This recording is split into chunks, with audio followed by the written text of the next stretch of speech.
How to stop or reduce substance abuse? This is a very difficult question with a difficult answer. It depends on so many factors.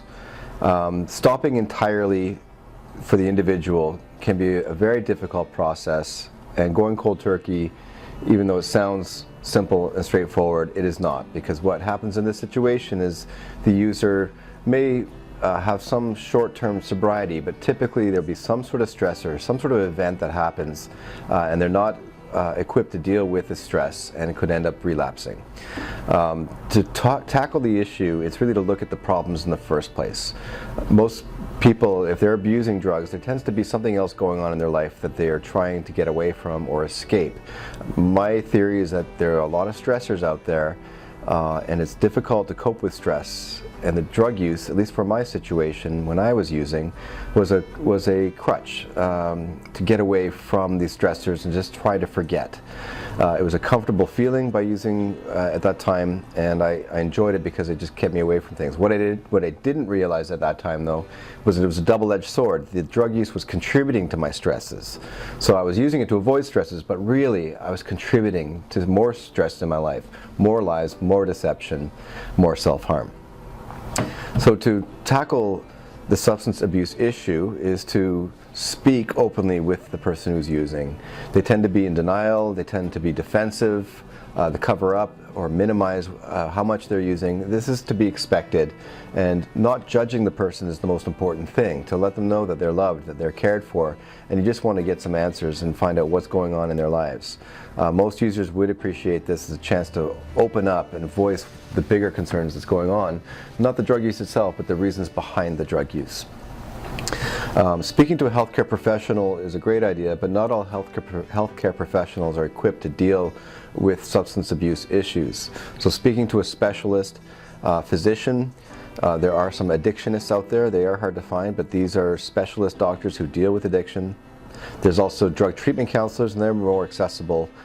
People who've gone to school generally, who got their degree in this or diploma, or social work, for example, they got a diploma, and these are people who have had really good quality educations in understanding substance misuse.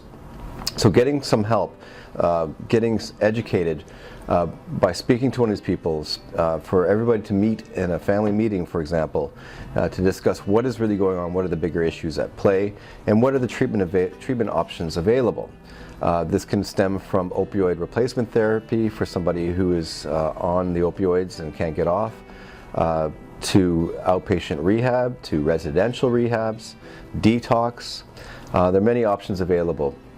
Detox is generally for people who are on a severe dose, a high dose of a drug, like alcohol, for example, that they will go through withdrawal, and it can be a dangerous time, so they need to get on to certain medications to prevent seizures and complications of it. Detox is also helpful for people who are on the opioids because they have a pretty prolonged, substantial withdrawal syndrome or dope sickness.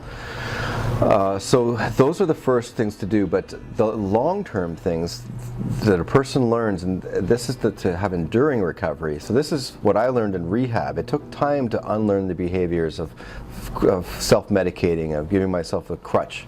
To learn these things, I learned it in rehab, and I needed to get out of my environment, out of my home, to be buffered from society, buffered away from my problems, and to focus on myself. So I was probably more stubborn than most, as most physicians and healthcare professionals are more stubborn than average.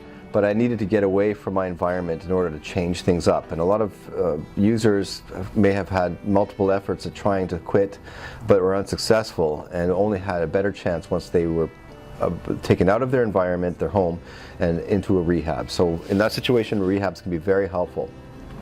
Outpatient rehab can be applicable to some people, but the main thing is to learn the life-changing skills needed, because abstinence is only 15% of recovery. The other 85% is learning proper routine in life, and to cope with the stresses, to be able to handle all these stresses but not rely on our drug of choice. Learning how to be honest, open, candid, be rigorously honest with the truth.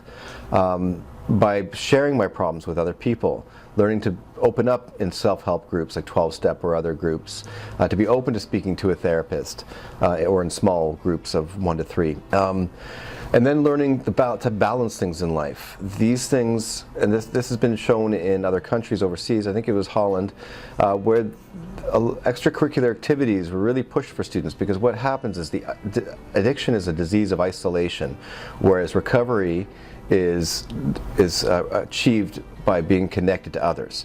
So being involved in recreational activities, like regaining these things. I had lost all these things during my active drug use, and I learned in recovery to be involved in my community, to give back, to enjoy the recreational activities like ice hockey, golf or tennis, to be in a social club of some sort, to go to 12-step meetings, to be part of a community. So that's the important part.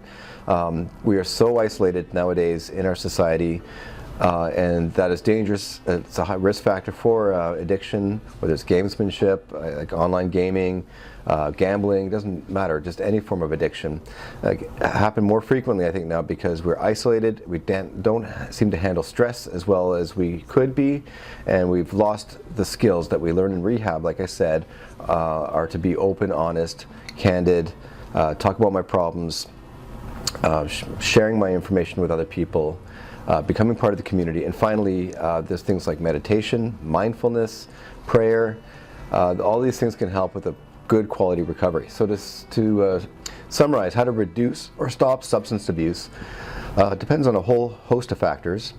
These factors depend on the person's willingness to get help for themselves, how deeply they are in their addiction, what do they want out of their recovery, are they willing to go to rehab, are they willing to abstain, instead are they make a choice of should it be total abstinence or harm reduction. Harm reduction I didn't mention is this is where a person goes on opioid replacement therapy. That's generally the situation for people who are opioid users. With alcohol, it's mainly to not engage in large amounts of drinking, to try to control it. That's a very hard thing to do, but in Europe they do this with controlled wine amount given per user per day. So that would be an example of harm reduction. So finally, the most important parts are the 85% rule of changing the things in our lives in order to handle the stress, to cope better with stress, and that involves being part of the community, speaking openly with other people, and taking ownership of our illness. Thanks for listening. If you or a loved one are looking for help with substance abuse, call our 24/7 helpline at 1-800-615-1067. A caring addiction advisor is awaiting your call.